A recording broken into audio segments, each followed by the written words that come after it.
Suerte. Jorge Elbaum está con nosotros. Muchísimas gracias una vez más por acompañarnos. No, por Jorge. favor, gracias a usted por la invitación. Bueno, a ver, pasa de todo. Yo quería empezar por ahí, ¿no? Por este tema, viste que se ha hablado, y mucho se está hablando de la salud de Vladimir Putin. No sé si tenés algún tipo de información en particular. Hay especulaciones con respecto a alguna imagen, que tendría alguna enfermedad muy grave, que tiene que ser operado. ¿Qué sabes? Yo creo que es parte de la guerra, Claro. ¿no? La información, la verdad es que es muy difícil constatar si es cierto o no es cierto, pero detrás de esa información lo que se está ocultando de que esto no es una decisión de Vladimir Putin. Acá hay una decisión básicamente de lo que es, primero, la Duma, que es el Congreso, que avaló hace 3 meses la independencia de las dos repúblicas populares de Donetsk y Lugansk, que fue una semana previa a la intervención militar, y que tiene el 80% de la población rusa, que son 150 millones de habitantes, incluso legitimados por informes occidentales de que están de acuerdo con esta intervención. ¿Por qué? Y quizá soy un poco reiterativo, pero es importante, sobre todo por el bombardeo de informaciones que tienden a tergiversar hechos objetivos y concretos. Esta guerra empezó hace 8 años, murieron entre el 2014 y el 2021 15.000 rusohablantes, se prohibió el idioma ruso, detuvieron a los 34 diputados que eran rusohablantes, proscribieron 11 partidos, hubo un golpe de Estado y en las televisiones rusas se cansaron de ver niños asesinados por bombardeos de grupos que eran originalmente paramilitares y que luego fueron incorporados a las Fuerzas Armadas. Uno de ellos es el que está pidiendo salir de la acería 7 pisos abajo, no puede ser bombardeado porque fue construido por la Unión Soviética en su momento como un lugar antinuclear. Claro. Y esa es la razón. Ahora, Mariupol está totalmente tomado, como lo está casi todo el Donbass, y lo que uno ve, incluso con los mapas que proveen los servicios de inteligencia norteamericanos, es que está totalmente copado el Donbass por la combinación de las Fuerzas Armadas de las Repúblicas Populares, de las fuerzas rusas, y que se dirigen hacia Odessa para rodear Ucrania por el oeste vía Transnistria, que es una... Eso te quería preguntar, Jorge, Sí. porque vos la semana pasada, bueno, son muchas las preguntas que se abren, es verdad, pero la semana pasada nos habías hablado de Transnistria, efectivamente hubo bombardeos, ¿cómo los tenemos que interpretar? Por un lado eso, y después por el otro preguntarte por, bueno, la figura de Antonio Guterres, que estuvo en territorio ucraniano también, habló y dijo que la guerra se podría haber evitado, ¿cómo interpretás esas declaraciones? Y por otro lado, pareciera algo del espectáculo, ¿no?, que Angelina Jolie hubiese estado ahí. Pero ¿cómo se tiene que interpretar este tipo de visitas y por otro lado lo de Transnistria? Bueno, en el caso de Guterres, que es el secretario general de las Naciones, de la Asamblea de las Naciones Unidas, primero fue a Moscú, motivo por el cual fue terriblemente criticado, y acá llegó solamente la visita posterior, que fue a Kiev. Sí, yo no sabía lo de Moscú. Claro, fue primero a Moscú y se lo criticó terriblemente porque se encontró con Putin, digamos, previamente, y luego fue a Kiev. Bueno, y con respecto al tema de bombardeo, por ejemplo, que hubo 2 atentados en Transnistria, la verdad, yo soy muy cuidadoso con lo que es la información táctica, porque también puede ser de que sea una operación hecha por ucranianos o una operación hecha por rusos para autovictimizarse y después tratar de operar.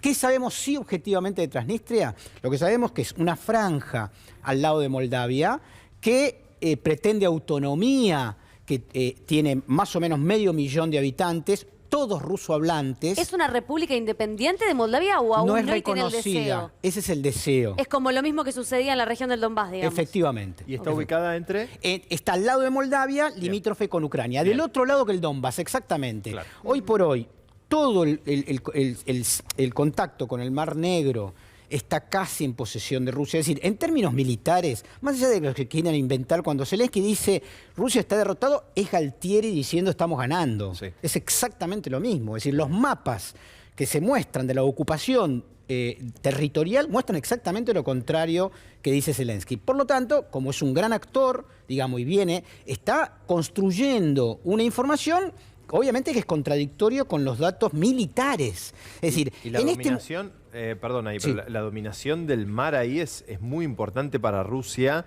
porque no podía recibir ningún tipo de suministro de todo lo que se le está enviando también del lado de Occidente, ¿no? De armamento. A ver, lo tiene que recibir por otras fronteras. Ya pierde un abastecimiento importante por esa zona. Y más importante es en términos económicos, claro, porque la salida de... O sea, Ucrania es el primer productor mundial de trigo, digamos. No sale nada. Y hoy por hoy... Claro. Está saliendo poco a través del mar, de lo que salía, muy poco, y controlar por parte de Rusia eso es condicionar fuertemente la economía, un golpe económico. La realidad es que la guerra se está desarrollando. Yo creo, hubo una reunión muy importante de 40 ministros de defensa europeos y de distintas partes del mundo en Stuttgart, en Alemania, esta última semana, convocada por el ministro de Defensa norteamericano. Y lo que muchos analistas internacionales rigurosos están viendo es una búsqueda por destrozar, si se quiere, las Naciones Unidas y construir una nueva Liga de las Naciones que junte solamente a los nuestros, ¿no? ¿Por qué? Porque Rusia y China siguen teniendo el derecho a veto, aunque no lo han respetado en esta ocasión, porque Rusia ha vetado muchas cosas y no se lo ha respetado. Sin embargo, lo que está viéndose en el tablero internacional es que Estados Unidos quiere fragmentar entre aquellos que son acólitos de la lógica norteamericana versus aquellos que no están de acuerdo en reproducir su lógica neoliberal, que le es beneficiosa, y sobre todo el dólar, ¿no? Y lo ponen como también en una grieta de proguerra o en contra de la guerra, ¿no? Porque pareciera que esa es la división que quieren asentar. Te quiero preguntar, Jorge, por lo que tiene que ver con Mariupol concretamente, ¿no? Porque hay cierta negación, o cierta no, una total negación por parte de Volodymyr Zelensky en admitir que está tomado. ¿Cómo sigue esto, digamos? Porque la gente también entiendo que está retomando a sus actividades en medio del dominio ruso. Sí, no. De hecho, hay testimonios muy importantes que yo sugiero buscarlos porque lamentablemente no están en oferta en el mercado comunicacional hegemónico, de entrevistas a los propios habitantes de toda esa zona que son rusohablantes. Esto es lo que ahí hay un problema étnico, digamos, entre el oeste y el este. En general, los rusohablantes se los identificó con Rusia y a los ucranianos históricos con la Unión Nacionalista Ucraniana, más vinculada al nazismo. O sea, ¿Mariupol también? Mariupol es la mayoría rusohablantes. Es el puerto que está al sur del Donbass, no es parte del Donbass, no es parte de las dos repúblicas, pero es el puerto más cercano. Y ahí se refugiaron básicamente la gente de Azov. Ahí al costado hay un mar que se llama Mar de Azov. Sí. Bueno, la gente de Azov, que fue la que básicamente es la máxima responsable del genocidio de los rusohablantes durante los 8 años anteriores, se refugió ahí. Están totalmente derrotados. De hecho, el comandante que está abajo pide, por favor, esta semana al presidente de Turquía que le garantice salir de ahí. El comandante que está ahí, esta semana igual salieron civiles, salieron 2 docenas de civiles de la Acería. No se sabe cuánto hay, pero sí se sabe que la comandancia de Azov está ahí pidiendo, derrotada totalmente, sin que se pueda asumir una verdad evidente por parte de los medios de comunicación occidentales. Objetivamente, lo que quiso hacer Rusia, que era el Donbass, evitar que la OTAN esté presente y desnazificar, está cumplido. Ahora, y esto es lo que no quieren aceptar. Y porque no quieren aceptar, ni Zelensky ni Estados Unidos invitan a la continuidad de la guerra hasta el último ucraniano. No, y además con financiamiento económico extraordinario, obsceno, que se pueda pedirle al Congreso aprobación por 33.000 millones de dólares para continuar una guerra que se disputa, claro, en otro lugar, ¿no? Esto no tiene que ver nunca con Nueva York, con Manhattan, ¿no? Con Washington. Siempre las muertes son en otro lugar, pero ellos siguen y siguen fogoneando y apostando y poniendo mucho dinero para esa guerra. Bueno, ahora te doy un dato en relación a eso, dos datos económicos. La inversión que hizo Estados Unidos desde el 2014 hasta el 21 en armamento fue aproximadamente 11.000 millones de dólares. 11.000. 11.000 millones de dólares. Hasta el día de hoy, las 2/3 partes de esas armas o están destruidas o están en poder de Rusia. Hoy.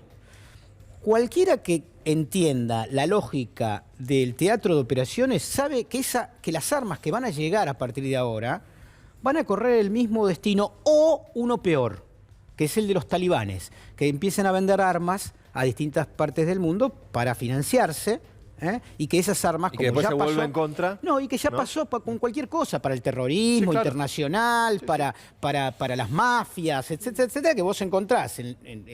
Por ejemplo, ha habido situaciones que en el sur de Italia, en Sicilia, encontraron armas de Croacia Que se trafican. entregadas por Estados Unidos 10 años después de alto calibre. O sea, es muy peligroso. Efectivamente hay que llamar a la paz, indudablemente. Lo que pasa es que para China y para Rusia es muy difícil aceptar una paz que los someta, porque estamos hablando de países con mucha historia, con mucha guerra encima, con mucha resistencia y que vienen empoderándose fuertemente. Entonces, ¿qué pasa? Estados Unidos, ¿qué dice? Bueno, le pide a todos los países, a la India, a Brasil, a los BRICS, ¿no? Le piden, súmense a las sanciones. Y dicen que no. ¿Y por qué dicen que no? ¿Porque son tontos? Brasil, ¿por qué dicen que no? No, el máximo socio comercial de Brasil es China. Es el máximo socio comercial. Entonces, por más que intente fragmentar a Naciones Unidas, por más que sigan poniendo dinero, no le queda otra a Estados Unidos, indudablemente, que asumir que esa unipolaridad a la que estaban acostumbrados y a esa dominación o hegemonía del dólar se ha perdido. Definitivamente, por más que lo intenten. Sí, yo creo que eso es un proceso y que es muy delicado porque cuando los grandes imperios caen lastiman mucho a otros y eso ha pasado en la historia de la humanidad, ¿no? Lo que estamos viendo es que hay un poder clarísimo, económico, tecnológico, científico que crece en el sudeste asiático, que se asocia a Rusia, que eso es un desafío enorme para la lógica imperial de Estados Unidos. Ahora, ¿qué es capaz de hacer Estados Unidos para evitar eso? No lo sabemos. Claro. ¿Es capaz de generar una guerra nuclear donde los muertos sean europeos? No lo sabemos. Te quería preguntar también a propósito de los socios europeos, ¿no? Hubo una medida por decreto de Vladimir Putin en la cual, de alguna manera, puso en una encrucijada a los principales países como es Alemania con respecto al gas, ¿no? Proveniente de Rusia, ¿no? Y dijo, bueno, ustedes tienen que abrir una cuenta en rublos y esa cuenta tiene que estar abierta en en un banco ruso, ¿no? Una especie de jugada de ajedrez, podríamos decirlo, de Vladimir Putin. Lo que no, o sea... Porque a mí me llama la atención esto de que vos decís como la cobertura parcial de Occidente y de las noticias, ¿no? No nos o sea, nos quedamos con una parte de la historia.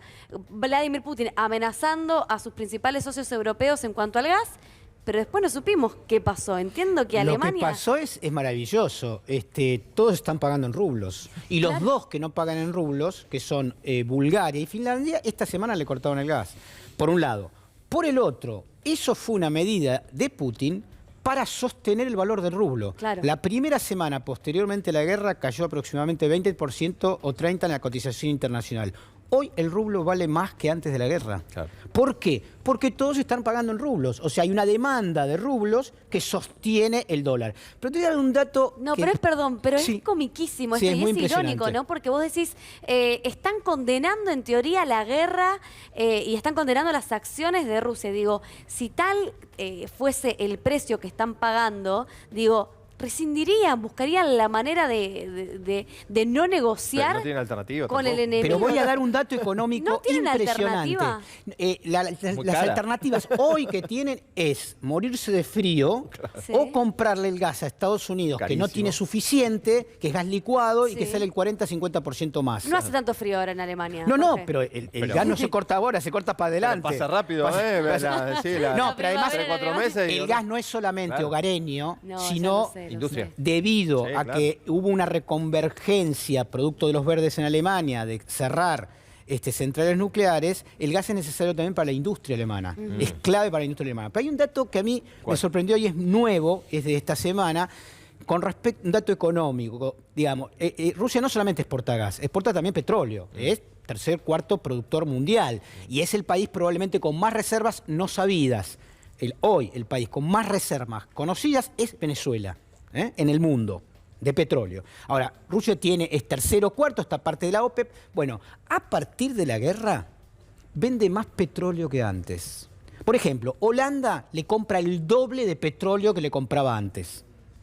O sea, es impresionante cómo, obviamente, negocios son negocios, digamos, ha subido el precio internacional del petróleo, producto de la guerra, y la energía en general, también producto de las posibilidades de que se corte el gas en los gasoductos muy importantes del norte, de Ucrania, etcétera, etcétera. Bueno, sin embargo, Europa está comprando más petróleo Es a la impresionante. Federación Rusa que antes. Tengo mis principios, pero si no les gusta tengo otros, Claro, ¿no? claro. Es esa frase. Es Estados Unidos viajando a Venezuela pidiéndole, por favor, vendeme Claro. petróleo. Te quiero volver a Estados Unidos y esto que mencionabas, porque decías, ¿qué puede llegar a hacer Estados Unidos? ¿No? Como para que esto continúe y para mantener esa hegemonía. Sin embargo, también Biden en estos días, Biden que fue tan criticado, que también se habla que está titubeando, por momentos perdido, también ha dicho que ningún soldado, ningún americano se involucre físicamente y personalmente en el combate, ¿no? Ha pedido eso. Ha pedido eso en estos días, como para decir, a ver, no demos ese paso, por más que lo quieran hacer como contratado mercenario, como colaborador, voluntario, lo que fuera, ha pedido que no lo hagan. Hay un doble mensaje ahí, ¿no? No, ahí hay un tema de esta semana que fue previo al discurso de Biden, es que Rusia está mostrando todos los días presos militares, sobre todo ingleses. De diferentes nacionalidades. De diferentes nacionalidades, pero Sí. sobre todo británicos. Digamos. Entonces, digo, hay un mensaje ahí muy fuerte en relación a eso. ¿Por qué? Que Porque se no están metiendo en el combate. No, y porque además, si vos ves que estás ganando una guerra y perdés soldados o mercenarios de tu país, vaya y pase. Pero si vos ves que lo mandás, como dicen los propios soldados mercenarios británicos que llegaron y quedan en manos de los rusos inmediatamente y testimonian de que encima no les pagaron, de que les mintieron para llegar allá, etcétera, etcétera, la situación se complica. De todas formas, la parte más grave y más peligrosa para mí, es qué es capaz de hacer Estados Unidos para no perder la legitimidad mundial, y esa es la parte más complicada de todos. Pero es posible, Jorge, porque... Espero que no y que ¿sabés nadie por se qué? equivoque, pero hay una decisión. O sea, ni Biden gobierna solo Estados Unidos, ni Putin gobierna solo Estados Unidos, ¿no? Esto, digo, hay una estructura social en cada país que tiene una lógica, ¿no? De hecho, en Estados Unidos se le llama el sistema profundo, ¿no? Que hay, que son las transnacionales, las corporaciones, etcétera. En Estados Unidos también, digo, hay eso que llaman los empresarios, las Fuerzas Armadas, etcétera. Hay un poder duro atrás. No es Putin mañana se muere y esto no cambia. Claro. Digo, ¿no? Ni Biden tampoco. Es decir, Sí, hay una lógica. Ahora, la preocupación de los analistas internacionales más lúcidos de mi punto de vista es hasta dónde va a llegar Estados Unidos para tratar de que la Federación Rusa no quede fortalecida después de esta intervención militar. Y vos estás hablando que puede ser un conflicto bélico que escale a un nivel nuclear con consecuencias inimaginables también, porque, a ver, lo hemos dicho una vez, podrá decir Rusia que tiene 6.000 ojivas nucleares, pero con la utilización de una o dos, No, es realmente terrible. el impacto es global y afecta a esas transnacionales que operan en Rusia, en Estados Unidos, en Sí. Argentina, Sí. en todo el globo. Digo, es decir, la afectación es global. Sí, yo igual ahí tengo digamos, Reparo. un tema. No, Estados Unidos fue capaz de hacer cosas, pienso desde Hiroshima y Nagasaki, con 300.000 muertos en 2 días, matando 90.000 niños civiles, inocentes. Con lo cual siempre, cuando en todo caso caen los imperios, muchas veces o por lo menos se sienten debilitados o por lo menos se sienten desafiados. Creo que la noticia es esta reunión en Alemania esta semana de los 40 ministros de Defensa, que hablan básicamente de construir otras Naciones Unidas, ¿no? Jorge, el otro día te dije que quedaba pendiente y te lo quiero preguntar, la cuestión de la OTAN y la incorporación de Suecia y Finlandia. ¿Por qué es tan importante para los que nos están viendo del otro lado en sus casas entiendan la dimensión de esto? Bueno, lo primero que ven, y yo sueco, yo finlandés, etcétera, etcétera, ven un país enorme que es Rusia, que está haciendo una intervención militar en otro país limítrofe y tienen terror. Digamos, ha habido una guerra en algún momento entre Rusia y Finlandia, luego de la Revolución Rusa les entregó la independencia y no fueron invadidos, etcétera. Es un país pequeño, estamos hablando de un país que no tiene ni siquiera 10 millones de habitantes, ¿no? Por supuesto, ahora, esa es la lógica impuesta desde mi punto de vista por la OTAN y por Estados Unidos. Putin quiso ser parte de la OTAN hace 15 años atrás. Déjenme ser europeo. Y no lo aceptaron. Claro. Lo dijo en el Parlamento alemán, frente a Merkel, no lo aceptaron. ¿Por qué no lo aceptaron? Porque en el fondo lo que pasa es que Rusia es tan poderoso potencialmente, tienen recursos naturales, Claro. que es lo que las transnacionales se desesperan. Tenemos un muchacho, Elon Musk, que acaba de comprar Twitter. La semana que dieron el golpe en Bolivia, dijo, nosotros vamos a dar el golpe donde querramos. Porque necesita el litio para su empresa Tesla, que fabrica automóviles. Es decir, hay una lógica ahí. Y creo yo que es preocupante, sobre todo, que en vez de llamar a buscar un mecanismo de pacificación y de negociación diplomática que garantice la seguridad de todos, Estados Unidos sigue echando nafta al fuego. ¿Y Turquía y Erdogan qué es lo que pasa? Porque inicialmente era como, ¿no?, el mediador, el que estaba empezando a unir a las partes. Es más, se habían generado reuniones que parecían preacuerdos. Todo eso se diluyó. ¿Qué es lo que está pasando ahora? No, lo que pasa es que básicamente Turquía hace equilibrio como hace Israel, y hay otros que no hacen equilibrio, están claramente como Irán, China, India, Pakistán, Indonesia, están con China y con Rusia, ¿no? Y estamos hablando ahí ya del 60% de la población mundial. Nada más ni nada menos, ¿no? Claro. Es decir, hace equilibrio. Yo creo que Estados Unidos tira de la cuerda para tratar de aislar, de generarle sanciones y debilitarlo, no lo está logrando, y el resultado de esa frustración es tirar más de la cuerda, mandar más armas y extorsionar a Europa Occidental para que no compre más gas, para que no paguen rublos, para etcétera, etcétera. Por ahora le está saliendo mal. Ahora bien, la realidad es que no sabemos hasta dónde es capaz de llegar Estados Unidos para continuar con su unipolarismo global. Y China se ha manejado muy bien esta situación hasta ahora, ¿no? Con una aparente y constante neutralidad en el asunto. Sí, una neutralidad que Estados Unidos no soporta. Entonces no es neutralidad. Pero Putin hubiese, cortita te lo pregunto, pero Putin hubiese esperado más de China. No, esto está acordado con China. Claro. Hay un acuerdo, vos manejate neutral y yo voy para adelante, y acá tenés el primer capítulo de lo que va a ser dentro de un tiempo Taiwán. Está clarísimo. China tiene un problema para la salida de sus barcos y de su producción, que tiene que ver con la Marina de Estados Unidos, que quiere en algún momento impedirle a China la comercialización internacional.